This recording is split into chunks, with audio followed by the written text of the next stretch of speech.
దీవించయ్యా, ఆశీర్వదించయ్యా అని అడగటంగా దాన్ని తట్టుకునే దమ్ము నీకుందా?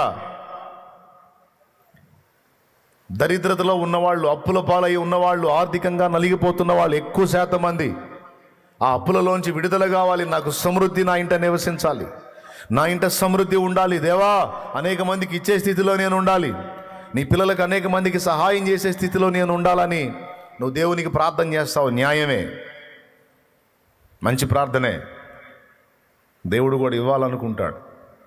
కానీ ఆర్థికపరమైన ఆశీర్వాదం నీకు ఇస్తే తర్వాత నువ్వు ఎన్ని మెలికలు తిరుగుతావో ఆయన ముందే ఎరుగును, పాము తిరిగినట్టు. ఇప్పుడు స్ట్రైట్గా ఉన్నావు నువ్వు, రేపు ఆ బ్లెస్సింగ్ నీ మీదకి వచ్చినప్పుడు, ఆర్థికపరమైన సమృద్ధి నీ మీదకి వచ్చినప్పుడు నువ్వు, నీ ఇంట్లోని వాళ్ళు ఎన్ని వంకర్లు తిరుగుతారో ఆయన ఎరుగును. అందుకే కొన్నిసార్లు ఆశీర్వాదానికి ముందే నలగొడతాడు, విరగొట్టి నలగొడతాడు. ఆశీర్వదించయ్యా అని నువ్వు మొదలు పెట్టగానే కోటింగ్ స్టార్ట్ అయింది నీకు. స్తోత్రం. ఏమైనా అర్థమవుతుంది నేను చెప్పేది?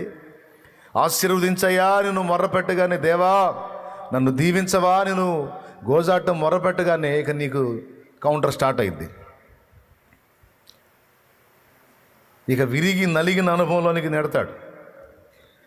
ఏమయ్యా ఆశీర్వదించమని నేను అడుగుతుంటే ఏంది నాయన నాకు ఎట్లా అయిపోతుంది, ఇంకా ఆశీర్వాదంలోకి నేను ప్రవేశించానని మురిసిపోతుంటే దరిద్రత ఎక్కువైపోతుంది ఏమిటి?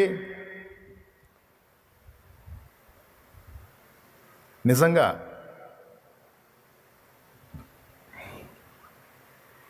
గుర్తుపెట్టుకో, దీవించు అని నువ్వు ప్రార్థించినప్పుడు దరిద్రత నీకు ఇంకా ఎక్కువ అవుతుంది అంటే దేవుడు కదిలాడని అర్థం. దేవునికి స్తోత్రం. దేవుడు కదిలాడని అర్థం. దేవాన్ని నన్ను పైకెత్తునాయన అంటే ఇంకా దిగిపోతున్న అనుభూతి నీకు కలిగిందంటే దేవుడు కదిలాడని అర్థం. ఎందుకంటే ఆశీర్వాదం ఇస్తే తట్టుకునే శక్తి అందరికీ ఉండదు. అందుకనే కోరినావు గనుక ముందుగానే నిన్ను సిద్ధపరచుకొని తర్వాత నువ్వు ఇచ్చినా నాశనం కాకుండా ఆ బ్లెస్సింగ్ని, ఆశీర్వాదాన్ని తట్టుకోవటానికి ముందు నిన్ను సిద్ధపరిచి ఆ తర్వాత రిలీజ్ చేస్తాడు ఆయన. ఏది మంచిది? ఇదే మంచిది కదా. చాలామందిని మీరు బైబిల్లో చూడండి, వారు దీవించబడకముందు ఒక రకంగా ఉన్నారు, దీవించబడ్డ తర్వాత ఇంకో రకంగా అయిపోయారు.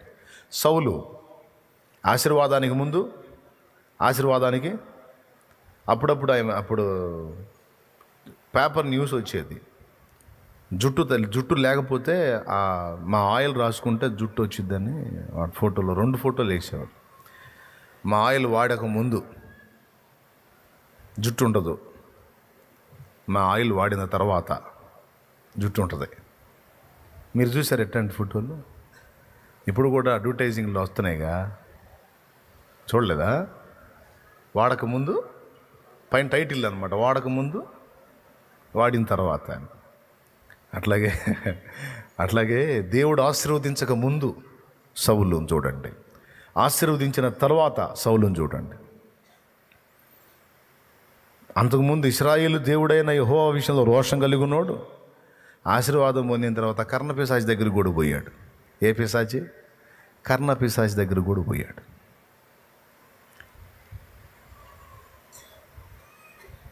ఆశీర్వాదం పొందకముందు, రాజుగా అభిషేకం పొందకముందు దీనుడై తన అయోగ్యతను ప్రదర్శించి, అనర్హతను ప్రదర్శించి పారిపోయినవాడు, సామానులో దాక్కున్నాడు. తీరా రాజు అయిన తర్వాత ఈ అధికారం ఏడ పోయిద్దో అని దేవుణ్ణి కూడా పక్కన పెట్టి మనుషులకు దాసుడైపోయాడు. ఆశీర్వాదానికి ముందు, ఆశీర్వాదానికి తర్వాత. దావీదును చూడండి, గొర్రెలు కాసే స్థితిలో, ఇంటి వారిలో తృణీకారం, సమాజంలో తృణీకారం, ఎండకిండి వానకు తడిసి ఇక దేవుడే ప్రపంచం, దేవుడే లోకం, దేవుడే జీవం, దేవుడే జీవితం అన్నట్టుగా అయిపోయిన దావీదు ఆశీర్వాదం పొంది రాజైన తర్వాత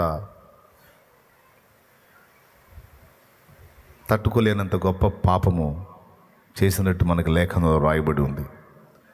ఆశీర్వాదం అయ్యా నన్ను దీవించయ్యా తండ్రి, ఆశీర్వదించయ్యా. చాలామంది ప్రార్థనలు చేస్తూ ఉంటే ఒక్కోసారి నేను సైలెంట్గా పోయి వింటూ ఉంటా. ఆ పక్కగా వెళ్తాను నేను, అసలు వీళ్ళు ఏం అడుగుతున్నారు అన్నట్టు కొన్నిసార్లు వెళ్తూ ఉంటారు. ఎలుగెత్తి ప్రార్థన చేస్తారు, మంచిదే, ఎలుగెత్తి ప్రార్థన చేయాలి. ప్రభువా, అయ్యా తండ్రి నాయన దీవించయ్యా, నా బిడ్డను దీవించయ్యా, భర్తను దీవించయ్యా, భార్యను దీవించయ్యా, ఆ బిడ్డకున్న బలహీనత తీసివేయి ప్రభువా, అల్లాడిపోతున్నాడు తండ్రి తీసివేయి నాయన అంటే యేసయ్య ఒకవేళ పక్కన ఉంటే అంటాడు, తీసివేస్తే ఇక నిన్ను తీసేస్తాడమ్మా,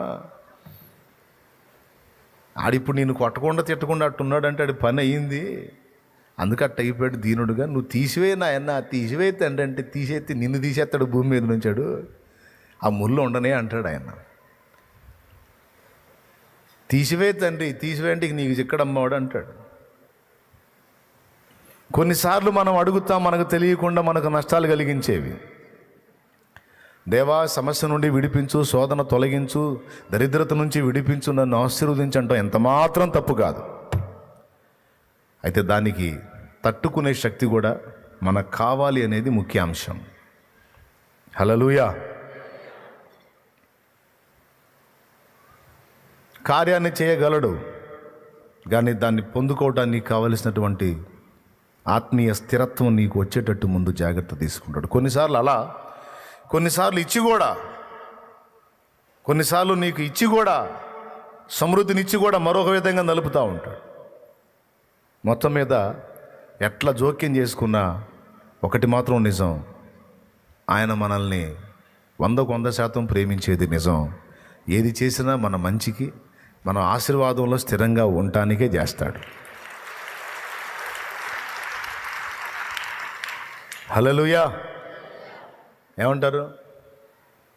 ఎందుకంటే ఆయనే మనల్ని ద్వేషించట్లా, ఆయన మనల్ని ప్రేమించాడు. ఎంత అంటే ప్రాణం కంటే ఎక్కువగా.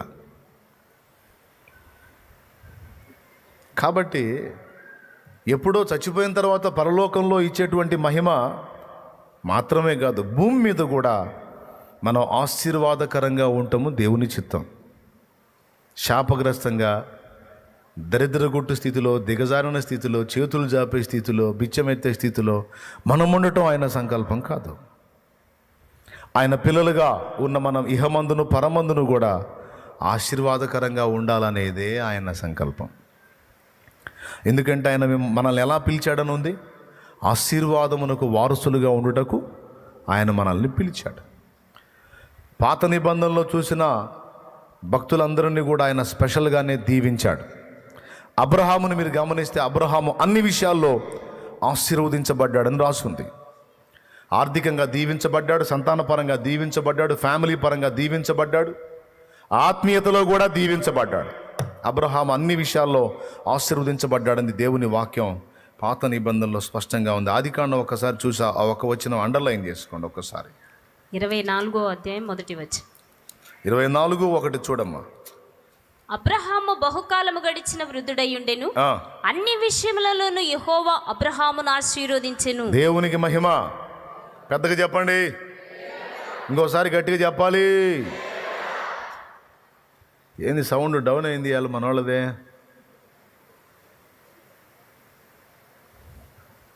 అబ్రహాము అన్ని విషయములలో ఆశీర్వదించబడ్డాడన్న మాట మీకు గుర్తుంది కదా.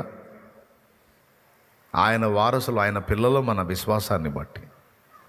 ఇప్పుడు అబ్రహాము మనకి తండ్రి కదా, విశ్వాసులకు తండ్రి కదా. వారసత్వంగా అబ్రహాం పొందినటువంటి విశ్వాసాన్ని బట్టి నీతి రాజ్యమే కాదు, భౌతిక ఆశీర్వాదం కూడా మనకుంది. అయితే దేవుడు మనకు అనుగ్రహించేటువంటి గొప్ప ఆశీర్వాదాన్ని స్వతంత్రించుకోవడానికి కొన్ని అడ్డుబండలు మనలో ఉన్నాయి. వాటిని తీసివేయి దేవా అని మనం అంటాం, కానీ ఆయన అంటాడు నేను కాదు నువ్వే తీసివేయాలి అంటాడు. నువ్వు తీసివేయి, నువ్వే తీసివేయి, నేను నీకు సపోర్ట్ చేస్తా అంటాడు దేవుడు. అవి నీ ఆశీర్వాదానికి అవరోధాలు. గొప్ప గొప్ప అద్భుతాలు నీవు చూడకుండా పెద్ద అడ్డుబండలు. నువ్వు దాన్ని కానీ తీసివేయగలిగితే నేను చేసేది నేను చేస్తాను, నువ్వు చూసేది నువ్వు చూస్తావు అంటాడు ఆయన. ఎంతమందికి మైండ్ సరిగ్గా ఉందో, ఎంతమంది నిద్రమోహం వేసుకొని ఉన్నారో నాకు తెలియదు. నేనైతే కరెక్ట్గా చెప్తున్నాను, చాలా క్లియర్గా. దయచేసి ఈ మాటల్ని చిత్తగించి మనసులోకి తీసుకోండి, హృదయంలోకి తీసుకోండి. దేవుడు తొలగించమన్నాయి, దేవుడు తీసివేయమన్నాయి, ఖచ్చితంగా తీసివేయి. రెండు చూస్తావు నువ్వు. ఒకటి ఆశీర్వాదాన్ని, దీవెనను చూస్తావు. రెండు స్పష్టంగా దేవుని అద్భుతాలు నువ్వు చూడగలుగుతావు.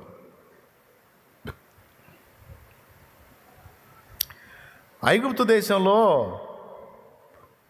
బానిసలుగా ఉన్నారండి ఇశ్రాయేలు జనాంగం. అక్కడ నుంచి దేవుడు మోషే ద్వారా బయటికి తెచ్చాడు వాళ్ళని. 6 లక్షల కాల్బలం, 6 లక్షల కాల్బలం బయటకు వచ్చారు. వచ్చినప్పుడు ఐగుప్తీయులు బంగారం వెండి వాళ్ళకి ఇస్తే అవి కూడా తెచ్చుకున్నారు. ఒక్కొక్కళ్ళ దగ్గర తక్కువే లేదు, బాగానే ఉంది, వెండి ఉంది, బంగారం ఉంది. ఎందుకంటే ఐగుప్తులో జ్యేష్ఠపుత్రుల వధ జరిగింది ఆ రాత్రి. తెల్లవారి ఐగుప్తు మొత్తం కూడా గగ్గోలుకు లేచింది. ఈజిప్షియన్స్, ఐగుప్తీయులు, హాము సంతతి. షేము, హాము, యాపెతున్నారే, అందులో హాము. గగ్గోలు లేచింది. ఎందుకంటే ఐగుప్తులో జ్యేష్ఠపుత్రుల వధ జరిగింది. ఏ ఇంట పట్టినా బాడీయే, డెడ్ బాడీయే. ఇంటి మొత్తంలో నంబర్ 1 ఎవరున్నారో వాళ్ళు అవుట్.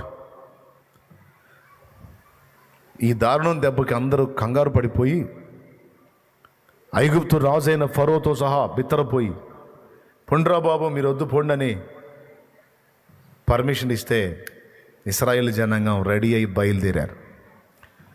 బయలుదేరినప్పుడు దేవుడే చెప్పాడు, వాళ్ళని అడగండి. 400 సంవత్సరాలుగా పైచిలకు ఊడిగం చేశారు, వాళ్ళ వెండి బంగారాలు అడగండి, వాళ్ళు మీకు ఇస్తారు, తీసుకొచ్చేయండి అన్న. అడిగితే దండం పెట్టి ఇచ్చారు. ఐగుప్తీయులు వెండి బంగారాలు ఇస్తే అవి తీసుకొని బయలుదేరారు. ఎక్కడి నుంచి ఎక్కడికి బయలుదేరారు? శాపంలో నుండి ఆశీర్వాదంలోకి బయలుదేరారు. బాగా వినండి. ఎక్కడి నుంచి ఆడికి బయలుదేరారు? బానిస బంధకాల్లో నుంచి స్వేచ్ఛాయుత జీవితంలోకి బయలుదేరారు. ఉదయం నుంచి సాయంత్రం దాకా రాత్రంతా వెట్టి చాకిరీ చేయించి కడుపు నిండా పట్టెడు అన్నం కూడా సరిగా పెట్టనటువంటి దుర్మార్గ పరిపాలన నుండి దేవుడే రాజుగా ఉండి పరిపాలించే పాలు తేనెలు ప్రవహించు దేశానికి, ఆశీర్వదించబడినటువంటి స్థలానికి దేవుడు తన దాసుడైన అబ్రహాముకు వాగ్దానం చేసినటువంటి వాగ్దాన భూమికి వీళ్ళు ప్రయాణమయ్యారు. ఒక మాటలో చెప్పాలంటే శాపంలో నుండి దీవెనలోనికి ప్రవేశించడానికి బయలుదేరారు. బయలుదేరేటప్పుడు రిక్తహస్తాలతో బయలుదేరారా? వాళ్ళని ఏమన్నా ఒట్టిగా బయలుదేరదీశాడా? సమృద్ధినిచ్చి బయలుదేరదీశాడు. బాయ్ జాగ్రత్తగా విను, వాళ్ళకి ఏ విషయంలో కొదువు లేదు. అన్ని విషయాల్లో వాళ్ళకి దేవుడే సమస్తమై ఆదరిస్తున్నాడు. ఎండ దెబ్బ తగలకుండా పగలు మేఘస్తంభమై తానే నీడనిచ్చి నడిపించాడు. రాత్రి వేళ అందరికీ చీకటి, కానీ ఇశ్రాయేలు జనాంగానికి చీకటి లేదు, వాళ్ళకి నైట్ కూడా వెలుగే. దేవుడే అగ్నిస్తంభమై ఆ అరణ్యంలో వాళ్ళకి వెలుగై ఉన్నాడు. నీళ్ళంటే బండ నుండి నీళ్లు రప్పించాడు. ఆహారం అంటే ఆకాశం నుండి ఆహారాన్ని కురిపించాడు. వాళ్ళు డబ్బులు పెట్టి కొనే పని లేదు, వాళ్ళ వెండి బంగారం వాళ్ళ దగ్గరే. అదే చెబుతుంది నేను, ఆశీర్వాదం పొందటమే కదా, దాన్ని తట్టుకునే దమ్ము కూడా కావాలని. కొద్దిగా బ్లెస్సింగ్ వచ్చిందంటే మనకి మైండ్ అట్లా ఆగిద్ది,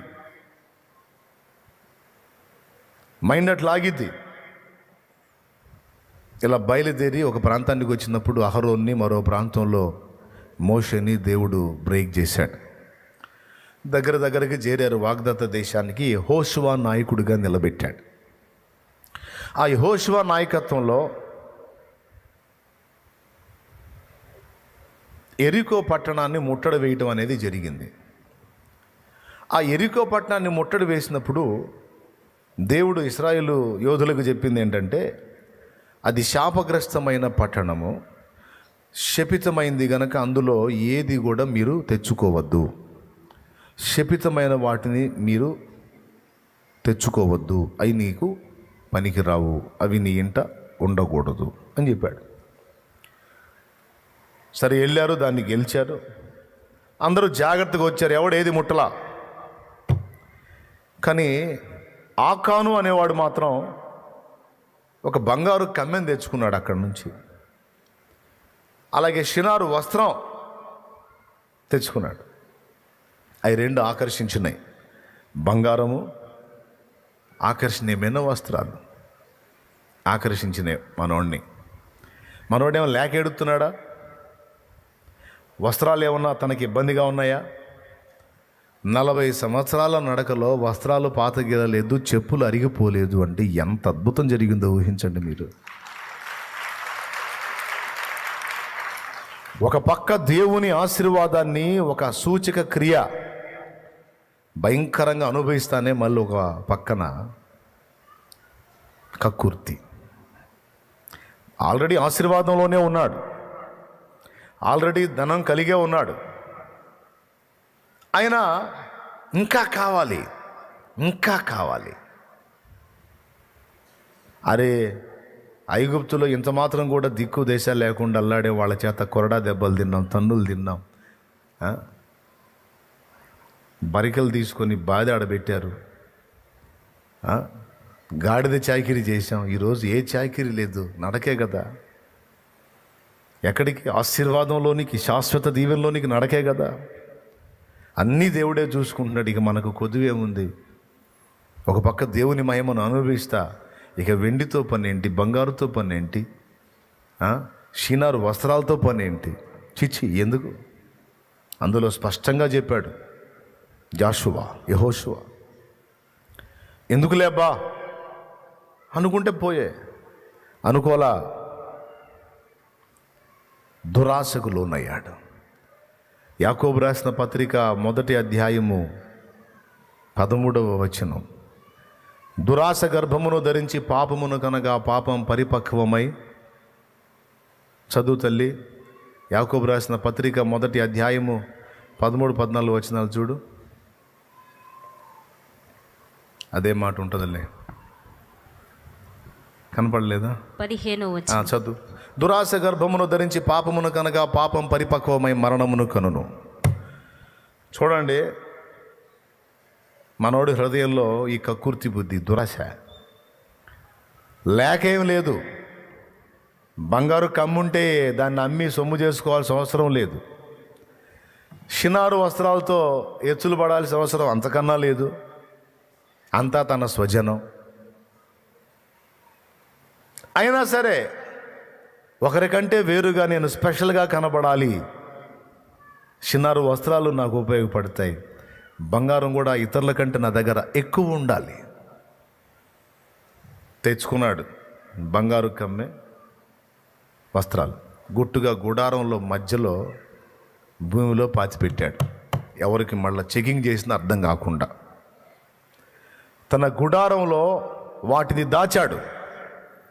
యుద్ధంలో ఓటమి ఎదురైంది. వీడు చేసిన పనికి ఇంచుమించు 30 మంది పైచిలుకు పోతారు. యెహోషువ ఏడుస్తూ కూర్చుంటాడు.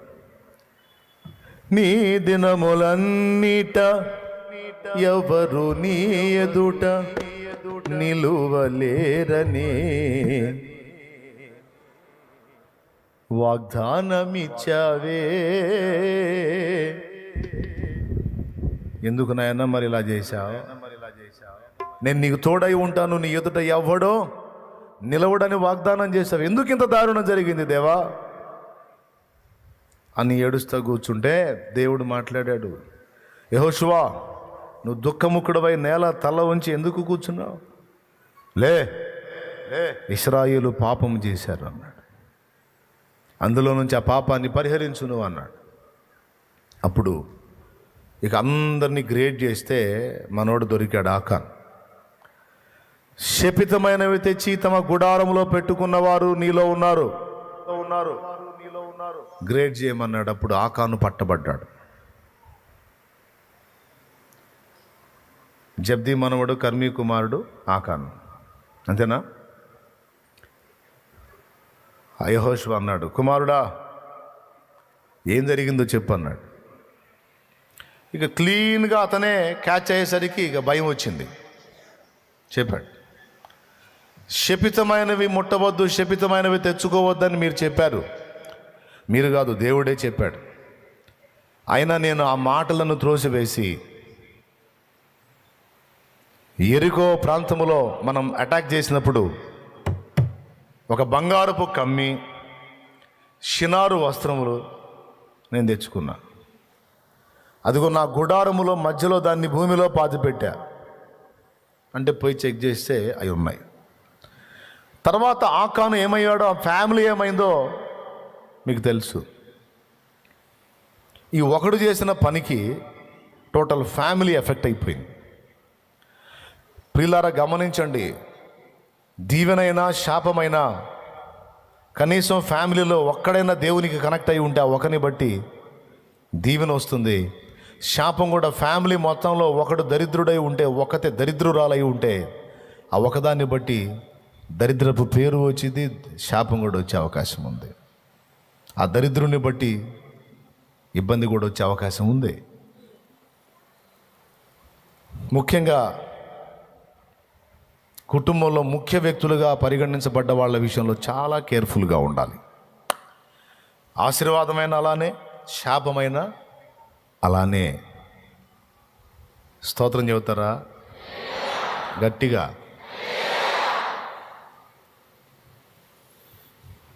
ఎక్కడ పెట్టాడని ఉంది? గుడారంలో దాచిపెట్టాడంట. ఏంటిది? శపితమైంది. చాలా కీలకమైన విషయం చెప్తా. ఎంత మీకు తెలిసిన స్టోరీ అని నాకు కూడా తెలుసులే, కానీ తెలిసిన స్టోరీ చెప్పుకుంటే నాకేం ఆనందం. అందులో మ్యాటర్ ఉంది, అందుకని చెప్తా, వినండి జాగ్రత్తగా.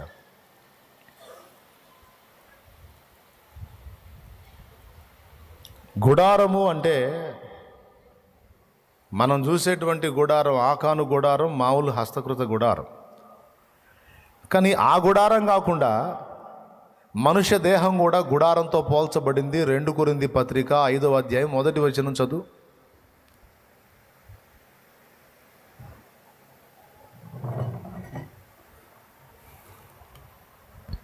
2 పేతురు 5:1, 2 కొరింథీ. అలాగే పేతురు కూడా తర్వాత దిద్దు. కానీ భూమి మీద మన గుడారమైన ఈ నివాసము, భూమి మీద మన గుడారమైన ఈ నివాసము, మన గుడారమైన ఈ నివాసము శిథిలమైపోయినను అన్నాడు. ఏ నివాసం? ఏ గుడారం? శరీరాన్ని గూర్చి ఆయన మాట మాట్లాడుతున్నాడు. అలాగే పేతురు 2 పేతురు పత్రిక 1వ అధ్యాయము 13-14 వచనాలు చూడు. మరియు మన ప్రభు అయిన యేసుక్రీస్తు నాకు సూచించిన ప్రకారము నా గుడారమును త్వరగా విడిచిపెట్టవలసి వచ్చునని ఎరిగి నేను ఈ గుడారములో ఉన్నంత కాలము ఈ సంగతులను జ్ఞాపకము చేసి మిమ్మల్ని రేపుట న్యాయమని ఎంచుకొనుచున్నాను. చూడండి, 2 కొరింథీ పత్రికలోను 2 పేతురు పత్రికలోను శరీరము గుడారంతో పోల్చబడింది. అవునా? దేంతో పోల్చబడింది? భూమి మీద మన నివాసమైన ఈ గుడారం. పౌలు అన్నాడు. పేతురు కూడా ఏమన్నాడు? నేను ప్రభువు నాకు సూచించిన ప్రకారం నాకు అర్థమవుతుంది, నేను ఇక ఈ గుడారాన్ని వదిలిపెట్టి వెళ్ళే టైము వచ్చింది అని మాట్లాడుతున్నాడు పేతురు. పేతురు కూడా తన శరీరాన్ని గుడారము అన్నాడు. మీరు యెహోషువ గ్రంథం 7 చూస్తే అక్కడ ఆకాను నేను గుడారంలో పెట్టాను అన్నాడు. ఏం పెట్టాడు? గుడారంలో శాపగ్రస్తమైన దాన్ని పెట్టాడు.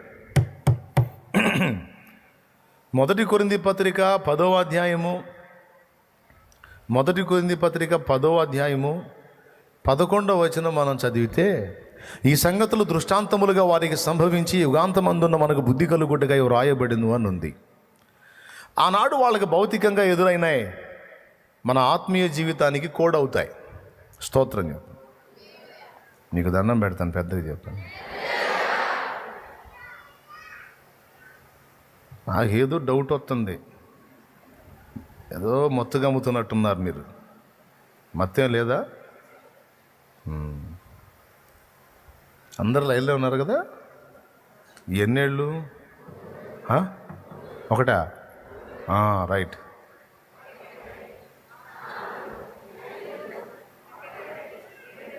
బాగానే ఉన్నారు. దేవునికి మహిమ. నా భయం నాది. ఈ సంగతులు దృష్టాంతములుగా వారికి సంభవించి యుగాంతమందున్న మనకు బుద్ధి కలుగుటకై రాయబడింది అని ఉంది. సో వాళ్ళకి భౌతికంగా జరిగినాయి, మనం ఆత్మీయంగా అర్థం చేసుకోవాల్సిన అవసరం ఉంది. ఆనాడు ఆకాను పెట్టినటువంటి ఆ శాపగ్రస్తమైంది భౌతిక గుడారంలో పెడితే అది దరిద్రతకు, ఓటమికి, పతనానికి కారణమైతే వాడొక్కటే కాకుండా టోటల్ జనాంగం మొత్తం ఎఫెక్ట్ అవ్వడానికి, కుటుంబం మొత్తం ఎఫెక్ట్ అవ్వడానికి ఆ ఒక్క పని కారణమైతే, ఈనాడు మన గుడారంలో, ఈ దేహము అనే గుడారంలో, హృదయము అనే అంతర్గుడారంలో కొన్ని శపితమైనవి మనం కలిగి ఉండే అవకాశం ఉంది. ఖచ్చితంగా ఉంది. వాటిని అక్కడే పెట్టుకొని జయ జీవితాన్ని ఆశిస్తే రాదు. వాటిని అక్కడే పెట్టుకొని ఆశీర్వాదాన్ని వెతికితే రాదు. వాటిని అక్కడే పెట్టుకొని దీవెనల కోసం గోజులాడితే రాదు. వాటిని అక్కడే పెట్టుకొని కుటుంబాశీర్వాద కూటానికి పోయి కూర్చున్నా రాదు. ఫ్యామిలీ బ్లెస్సింగ్ ప్రేయర్ నువ్వు అటెండ్ అయినా బుస్సే. స్తోత్రం. ఎందుకంటే గుడారం యొక్క దీవెన, గుడారం యొక్క వర్ధిల్లు అనేటువంటి మెట్టు శపితమైన వాటిని తొలగించుట అనే దానిలో ఉంది. దేహం గుడారంతో పోల్చాడు. ఇది భౌతిక గుడారం అయితే హృదయం అంతర్గుడారం. కొంతమందికి బయటకు కనపడవు, లోపల ఉంటాయి. యెహెజ్కేలు గ్రంథము 14:7 త్వరగా చూడు. యెహెజ్కేలు గ్రంథము 14:7 విగ్రహాలు ఉన్నాయి, ఇవి ఎక్కడున్నాయి అన్నాడు? మనస్సున అన్నాడు. బయటికి కనపడట్లా, లోపల ఉన్నాయి.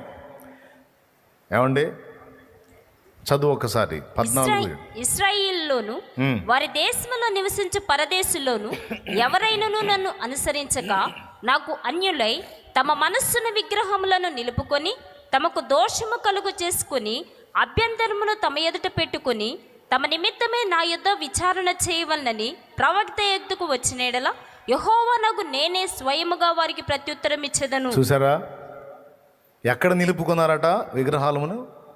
మనస్సున విగ్రహములను నిలుపుకొని తమకు దోషము కలుగజేసుకొని అభ్యంతరమును తమ ఎదుట పెట్టుకొని తమ నిమిత్తం. ఇదే మాట మరో చోట కూడా అంటాడు. అసలు ఈ స్థితిలో ఉన్నోళ్ళు నా దగ్గర విచారణకు రావచ్చా అంటాడు. అంటే బయటికి కనపడేదాన్ని మనుషులు చూస్తారు, లోపల ఏముందో, లోపల కథా కమామిషి ఆయన చూస్తాడు. దేవునికి స్తోత్రం కలుగునుగాక. మనుషులకు మనం ముసుకేస్తాం, మనుషుల్ని మనం మాయ చేస్తాం, కానీ దేవునికి ముసుకేయలేం, దేవుణ్ణి మాయ చేయలేం. హృదయములో ఏముందో ఆయన ఎరిగి దాని ఫలాన్ని నీకు నాకు ఇవ్వక మానడు. అందుకే అందరికీ కూడా ఒక హెచ్చరికలాగా ఈ అంశాన్ని ఎత్తుకున్నాను. దేవుడు నిన్ను దీవించాలని ఆశిస్తున్నాడు. ఈరోజు దీవించబడినటువంటి వ్యక్తివి నువ్వు, ఆశీర్వదించబడిన వ్యక్తివి నువ్వు. ఇప్పుడు ఒకవేళ నువ్వు దరిద్ర స్థితిలో ఉండొచ్చు, అవసరాన్ని బట్టి మాత్రమే. అయిపోయిన తర్వాత, దేవుడు నిన్ను సిద్ధపరిచిన తర్వాత పట్టజాలనంతగా నిన్ను దీవించబోతున్నాడు ఆయన. నువ్వు దురాశకు పరిగెత్తాల్సిన అవసరం లేదు, నీచానికి దిగజారాల్సిన అవసరం లేదు. దానికోసం తప్పుడు అడ్డదిడ్డమైనటువంటి అక్రమాలకు, అవినీతి కార్యకలాపాలకు దిగజారాల్సిన అవసరం లేదు. వంకర త్రోవలోకి వెళ్ళాల్సిన అవసరం లేదు. ఇంతకాలం సహించావు, ఇంకొంతకాలం ఓరిమితో సహించు. నా దేవుడు నీ పక్షాన కార్యం చేయబోతున్నాడు. తప్పకుండా నిన్ను ఆశీర్వదిస్తాడు, పట్టజాలనంతగా ఆశీర్వదిస్తాడు. ఇది నమ్ము, నమ్ము.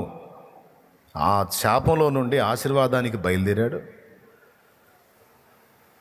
ఆశీర్వదించబడిన ఆహారం తింటున్నాడు, ఆశీర్వదించబడిన ప్రయాణం చేస్తున్నాడు, ఆశీర్వాదకరమైన స్థలంలోకి వెళ్తున్నాడు. ఏం చేసుకుంటాడు? బంగారు కమ్మిని. ఏం చేసుకుంటాడు? షినారు వస్త్రాలని. చూడండి, ఒక్కసారి ఊహించండి. కానీ ఏం చేద్దాం? గుడారములో ఏ గుడారంలో? ఆ గుడారంలో కాదు, శాపగ్రస్తమైన దాని పట్ల వ్యామోహం హృదయ గుడారంలో ఉంది.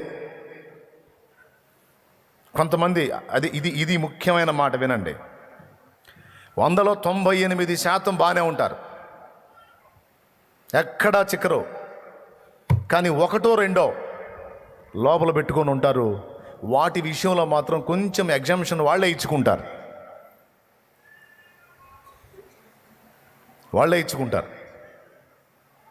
అంటే 1-2 విషయాల్లో, శాపగ్రస్తమైన 1-2 విషయాల్లో రాజీ పడిపోతారు. ఇక మిగిలిన అన్ని సంగతుల విషయంలో చాలా కేర్ఫుల్గా ఉంటారు. దేవుని వాక్యం చెప్తుంది, ఆకాన్ లైఫ్ చూపించి కొంచెమైనా కొంప ముంచును. ఏమన్నా ఒక బస్తా తెచ్చుకున్నాడా? బంగారు కమ్మిలో షినారు వస్త్రాలు ఏమన్నా ఒక బస్తా తెచ్చుకున్నాడా? షినారు వస్త్రం అంటే ఖరీదు గలది, బంగారు కమ్మె ఒకటే. ఒకసారి చూస్తారా? యెహోషువ 7 ఆకాన్ చెప్తాడు ఏం తెచ్చాడు.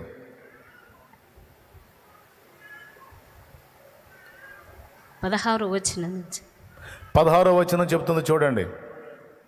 కాబట్టి యెహోషువ ఉదయమున లేచి ఇశ్రాయేలును వారి గోత్రములను వరుసలో పెట్టి దగ్గరకు రప్పించినప్పుడు యూదా గోత్రం పట్టబడిను. ఆ మొత్తం చదివి ఏముందో చెప్పు, గుడారంలో ఏం తెచ్చిపెట్టినాడో చెప్పు. అంతే, వరుసల కింద ఆకాను కుమారుడా చెప్పు నాయన అంటాడు యెహోషువ.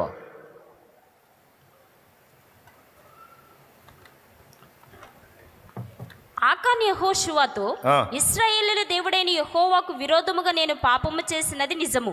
వచనం చెప్పు. 20వ వచనం. అది చదువు. దోపుడు సొమ్ములో ఒక మంచి షీనారు పై వస్త్రమును, ఒక వస్త్రం షీనారు, మంచి షీనారు పై వస్త్రం, 200 తులముల వెండిని, 10 తులముల ఎత్తుగల ఒక బంగారు కమ్మిని నేను చూచి వాటిని ఆశించి తీసుకుంటిని. 200 తులాలంట. ఎన్ని తులాలైతే ఒక కిలో అయిద్దండి? ఏమో ఇప్పుడు ఆ తులాల గొడవ మనకెందుకు లేనా? ఆ తులాల గొడవ. ఒక వెండిది, ఒక బంగారుది, మూడిటి మీద లాగింది మనసు. నా పాయింట్ ఏంటంటే, శాపగ్రస్తమైంది గుడారంలోనికి ఏది? తన భౌతిక గుడారంలోనికి రావటానికి ముందు అది తన అంతర్గుడారంలో ఉంది. అందుకే అంటాడు యేసయ్య, ఒక స్త్రీని మోహపు చూపుతో చూచు ప్రతివాడు అప్పుడే తన హృదయమందు ఆమెతో వ్యభిచారం చేసిన వాడగును. నీ కుడి కన్ను నిన్ను అభ్యంతర పరిస్తే దాన్ని పెరిగి నీ యొద్ద నుండి పారవేయి. 2 కన్నులు కలిగి నువ్వు నరకంలో పడవేయబడ్డ కంటే 1 కన్ను కలిగి నువ్వు పరలోకంలో ప్రవేశించుట నీకు మేలు కదా అంటాడు. మత్తయి సువార్త 5వ అధ్యాయం 27, 28, 29 వచనాలు. ఎందుకంటే అసలు ముందు లోపల పుట్టిద్దండి తెగులు, ఎక్కడ? హృదయంలో పుట్టిద్ది. అది క్రియ చేసిద్ది తర్వాత. కొంతమందికి కొన్ని తప్పుల విషయంలో కొద్దిగా సింపతి ఉంటుంది లోపల.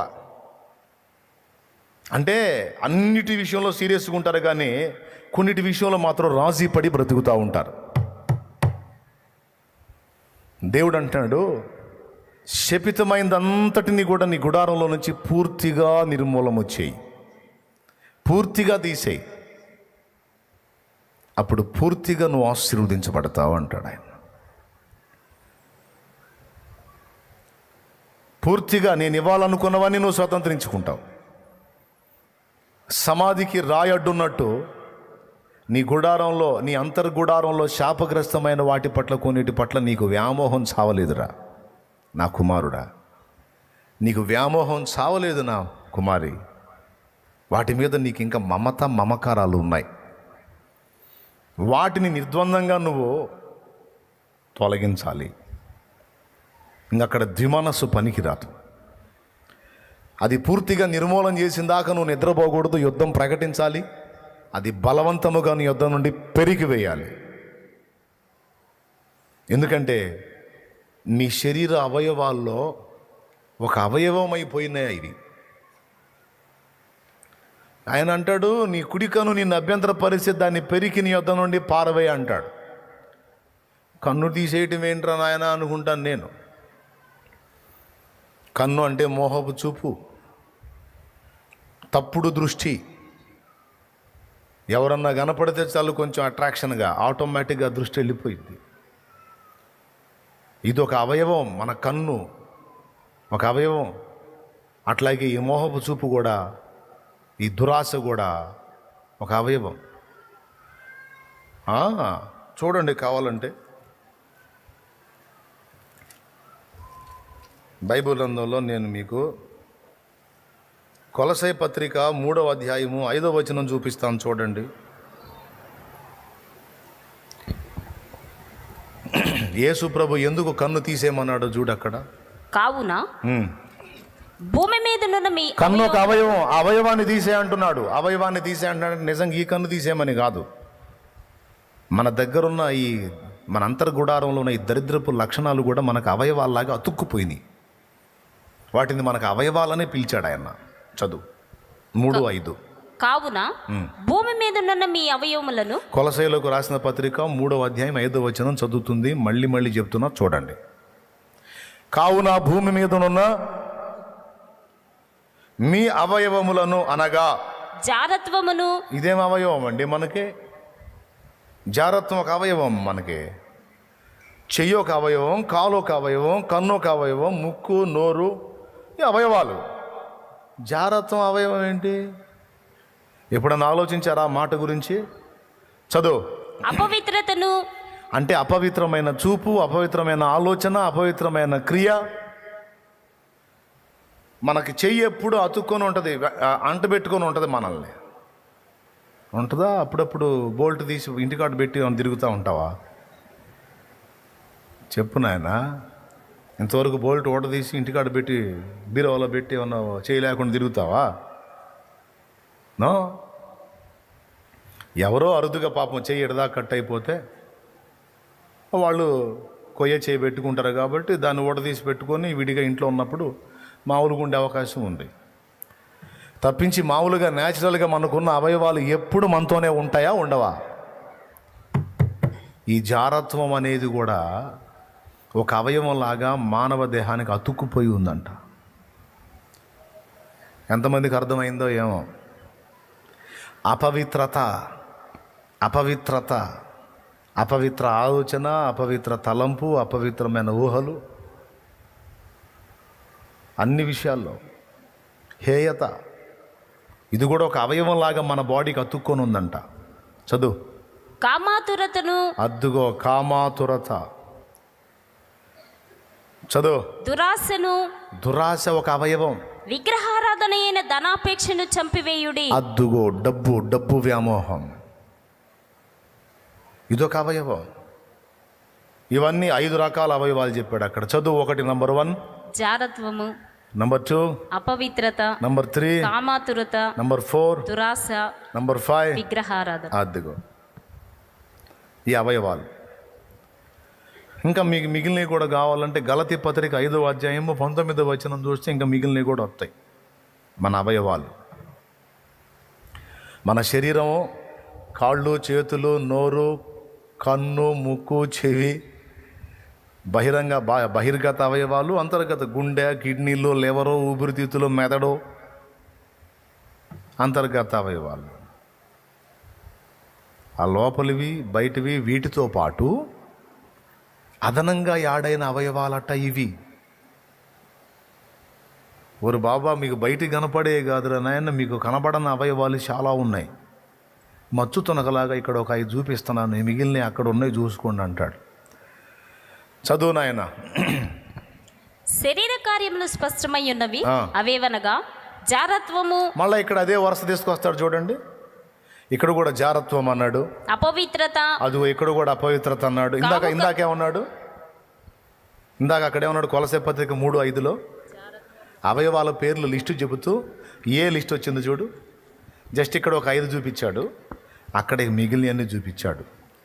మొట్టమొదటిది జారత్వము, రెండవది అపవిత్రత, కాముకత్వము. ఇక్కడేమో కామాతురత అన్నాడు, అక్కడేమో కాముకత్వం అన్నాడు. ఓకేనా? అంటే కొలసే పత్రిక 3:5 వచనం కొనసాగింపు గలతీ పత్రిక 5:19 కనపడుతుంది. కొలసై పత్రిక 3:5 వచనం యొక్క కొనసాగింపు గలతీ పత్రిక 5:19 కనపడుతుంది. చదువు. ఈ కూడా అవయవాలే. జారత్వము, అపవిత్రత, కాముకత్వము, విగ్రహారాధన, అద్దుగదు అంటే ధనాపేక్ష, అభిచారము, మాంత్రిక విద్యను అభ్యసించుట లేక ఆశ్రయించుట, ద్వేషములు, కలహము. ఈ ద్వేషం అనేది కూడా ఒక అవయవంలాగా అతుక్కొని ఉంటుంది. కొట్లాట, అల్లరి, కలహం, ఇది కూడా ఒక అవయవంలాగా అతుక్కొనే ఉంటుంది. మా ఇంట్లో ఇప్పుడు సమాధానంగా ఉందని మెలికలు తిరగొద్దు. సమాధానంగా ఉంది, అంతా బాగుందంటే 4 రోజుల్లో మళ్ళీ తన్నుకునే అవకాశం వచ్చింది. జుట్లు అనే అవకాశం వచ్చింది.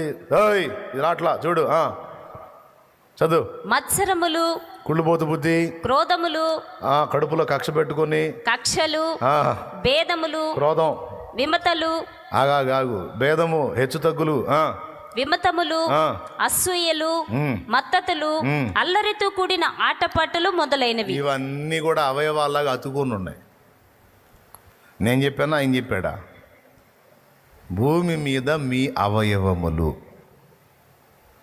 మీ అవయవాలు ఎంత డేంజర్ మాట అండి అది. ఏదో ఊహల్లాగానో ఆలోచనలోనో కాదు, అసలు మీ బాడీకి అవయవాలాగా కాళ్ళు, చేతులు, ముక్కు, నోరు, కళ్ళు ఉన్నట్టు ఇవి కూడా ఉన్నాయి నాయనా అంటున్నాడు. ఎంతమందికి అర్థమైంది? అర్థమైతే చేతులు ఎత్తండి. ఏం అర్థమైంది? ఈరోజు మనకి అదనంగా ఉన్న అవయవాలు ఏదో దేవుడు బయలుపరిచాడు. అన్నీ చండాలపు అవయవాలే, చెడిపోయిన అవయవాలే, చాలా క్లియర్గా. అయితే ఇక్కడ పాయింట్ ఏంటంటే, ఈ అవయవాలను పని చేయనిచ్చామా? అయిపోయామే. అందుకని ఎప్పటికప్పుడు ఈ అవయవాలని పని చేయకుండా చంపేయాలంట. ఇది మన యుద్ధం. వాటితో పోరాడాలి. అర్థమైందా? వాటితో పోరాడాలి. జయించువానికి నా దేవుని పరదేశంలో ఉన్న జీవవృక్ష ఫలమును అద్ది, జయించువానికి తెల్లని రాతినిత్తును, జయించువాన్ని నా దేవుని ఆలయంలో ఒక స్తంభముగా నిలుపుదును. జయించువాడు నేను జయించి నా తండ్రి సింహాసనమందు కూర్చున్నట్లు జయించువాడు నా సింహాసనమందు కూర్చుండును. ప్రకటన గ్రంథము 2వ అధ్యాయము మరియు 3వ అధ్యాయములో పుష్కలంగా సమృద్ధిగా దేవుడు ఇస్తానన్న వాగ్దానాలు ఎవరికి? జయించే వాళ్ళకి. జయించుట అనే మాట వచ్చిందంటే అక్కడ ఏదో ఫైటింగ్ ఉందని అర్థం, ఏదో పోరాటం ఉందని అర్థం. ఆ పోరాటంలో జయం పొందాలి. ఇంతకు పోరాటం ఏంటి? భూమి మీద మన అవయవాలతో పోరాటం. ఏంటి అవయవాలు? ఇప్పుడు చదివినాయి. నా పాయింట్ ఏంటంటే, కక్షలు అందరిలో ఉండవు, భేదాలు అందరిలో ఉండవు. కొంతమందికి ఎంత మంచి మనసు ఉంటుందంటే, కులభేదం ఉండదు, మతభేదం ఉండదు, అందరినీ సమానంగా ప్రేమించే మంచి హృదయం కలిగి ఉంటారు. కానీ వాళ్ళలో మత్సరం ఉండే అవకాశం ఉంది. వాళ్ళకంటే ఒకడు మిన్నుగా బతుకుతుంటే ఓర్వలేనితనం, మత్సరం. కొంతమందికి మిగిలిన అన్ని విషయాలు ఓకే, కానీ జారత్వం వైపు వాళ్ళ మనసు లాగుతూ ఉంటుంది. జారత్వానికి వ్యభిచారం అనే అర్థంతో పాటు మరో 2 అర్థాలు ఉన్నాయి. పెండ్లి కాకముందే లైంగిక అపవిత్రత విషయంలో అడుగులు జారటం జారత్వం. రెండవది వావి వరస క్రమమును కూడా తప్పి నీచానికి దిగజారటం జారత్వం. దేవునికి స్తోత్రం. వింటున్నారా? ఇది మన శరీరంలో ఒక అవయవంలాగా అతుక్కుపోయి ఉంది, జాగ్రత్త అన్నాడు. ఎక్కడి నుంచి మొదలు పెడితే జారత్వం గురించిన వర్ణన, అపవిత్రత, కామాతురత, ఎప్పుడు ఐహికమైన ఆ లైంగికపరమైనటువంటి విచారంలో ఉండటం. కొంతమంది నా దగ్గరకు వచ్చి అడుగుతూ ఉంటారు, నాకు పిచ్చి పిచ్చి ఆలోచనలు వస్తూ ఉన్నాయని. నేను చెప్తున్నా, ఆలోచన రావటం తప్పు కాదు, ఆలోచన రావటం తప్పు కాదు. మనసు అని నీకున్నప్పుడు తప్పకుండా మనసులోకి అనేక ఆలోచనలు ప్రవేశించడానికి నీ చుట్టూ మోగుతాయి ఈగల్లాగా. దీని గురించి ఓ భక్తుడు ఇలా నిర్వచించాడు: తప్పుడు ఆలోచనలు మన తల చుట్టూ తిరిగే పక్షుల వంటివి. బాయ్ చెప్తున్నానేనండి. తప్పుడు ఆలోచనలు మన తల చుట్టూ తిరిగేటువంటి ఎగిరేటువంటి పక్షుల వంటివి. అవి మన తల చుట్టూ తిరగకుండా ఎగరకుండా వాటిని మనం ఆపలేం. మన శరీరం చుట్టూ ఈగలు దోమలు తిరగకుండా మనం ఆపుతామా? పక్షులు తిరగకుండా ఆపుతామా? ఆపలేం. కానీ ఒకటి చేయగలం, అవి మన శరీరం మీద వ్రాలి మన తల మీద వ్రాలి తలలో గూడు కట్టుకోకుండా మాత్రం ఆపగలం. అది మన చేతుల్లో ఉంది. అర్థమైందా? కొంతమంది ఆలోచన వచ్చిందే అపవిత్రతగా బాధపడతారు. నాకేంటో ఇట్లాంటి దరిద్రపు ఆలోచన వచ్చిందన్నయ్య, అసలు దేవుడు నన్ను ఎట్లా ఒప్పుకుంటాడు? నేను అంటాను, ఆలోచన వచ్చింది, దాన్ని తొలగించి తీసేసావా లేకపోతే అంతరంగంలో కలిగే ఉన్నావా? ఆలోచన వచ్చింది, తీసుకెళ్ళి గుడారంలో పెట్టావా లేకపోతే దాన్ని డిలీట్ చేసావా? లేదన్నయ్య, నేనే వాటినేం కలిగి ఉండలే, కానీ ఒక్కోసారి ఎందుకు అట్లా వస్తున్నాయి. అప్పుడు చెప్పాను, ఆలోచన రావటం తప్పు కాదు, దాన్ని స్థిరపరచుకోవటం తప్పు. దాని విషయంలో కొంచెం జాలి చూపటం తప్పు. దాని విషయంలో ఏముందిలే అనుకోవటం తప్పు. దాని విషయంలో పోనీలే అనుకోవటం తప్పు. ఎందుకంటే పాపం చాలాసేపటి నుంచి ఏం తిరిగినా తిరుగుతుంది ఈ పక్షి. చాలా పక్షులు ఉన్నాయి కానీ అవి తిరుగుతున్నాయి వెళ్తున్నాయి కానీ ఈ పక్షి మాత్రం ఏందో తెగ తిరుగుతుంది. పాపం ఇంతసేటు తిరుగుతుంది, ఏ రోజు చూసినా ఆ పక్షి తిరుగుతూనే ఉంది. దానికి మాత్రం రెక్కలు నొప్పేవా? దానికి మాత్రం పాపం ఊపిరి ఇబ్బందిగా ఉంటుంది కదా. పోనీలేబ్బా, ఇదిగో ఇక్కడ వాళ్ళు. అన్నిటికీ అన్ని పక్షులకు నువ్వు ఇవ్వవు స్థానం, ఏదో ఒకటి ఉంటుంది. కొంతమంది 2కి ఇస్తారు, కొంతమంది 3 పక్షులకి గూళ్ళు అవకాశం ఇస్తారు. తలకాయలో 3 పక్షులకి గుడారంలో. ఎక్కువ పక్షులు వద్దు, మనం ఎక్కువ పాపం చేయకూడదు. జస్ట్ ఇట్లా చిన్న ఏం లేదు, దా వచ్చేసాయి, లోపలికి వచ్చేసాయి. ఎంతమందికి అర్థమవుతుందో? అందులో భలే పర్ఫెక్ట్గా ఉంటారు. ఎక్కువ తప్పులు చేయరు కొంతమంది, ఎక్కువ తప్పులు చేయరు. ఒకసారి నేను ఒక ప్రాంతానికి పరిచర్య కోసం వెళ్తే అక్కడ పాస్టర్ గారు, ఇప్పుడు మా సంఘ పెద్దలు లేచి కానుకలు పడతారు అన్నాడు. పాపం సంఘ పెద్దలు లేచి కానుకలు పట్టే కర్రలు తీసుకొని బయలుదేరితే, కానుకలు పట్టే మా సంఘ పెద్దల గురించి మీరు ఖచ్చితంగా తెలుసుకోవాల్సిన 2 సంగతులు చెప్తాను నేను. వాళ్ళు ఎంత మంచి వ్యక్తులు అంటే నిజంగా వాళ్ళని చూస్తే నాకు చాలా సంతోషం వేసిద్ది అన్నాడు. ఎంత మంచి వ్యక్తులు అంటే వాళ్ళ నీతి నియమం నాకు చాలా బాగా నచ్చింది. మొట్టమొదటిది, మందు తాగినప్పుడు చర్చిలోకి రారు. తాగినప్పుడు మాత్రం చర్చిలోకి రారు. చాలా పర్ఫెక్ట్గా ఉంటారు. బయట తిరుగుతారు కానీ పొరపాటును కూడా రారు. 2, చుట్ట తాగిన, బీడీ తాగిన, సిగరెట్ తాగిన నోరు కడుక్కోకుండా కానుక పట్టరు. ఖచ్చితంగా నోరు కడుక్కొని అప్పుడు కానుక పడతారు. అంత పర్ఫెక్ట్గా ఉంటారు మా వాళ్ళు. పట్టండి, మీరు పట్టండి అని.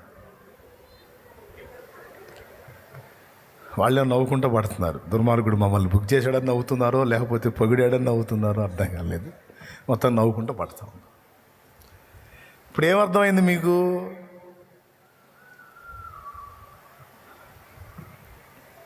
అన్నీ లేకపోవచ్చు, కొన్ని ఉన్నాయి. దేవుని మార్గంలోకి వచ్చిన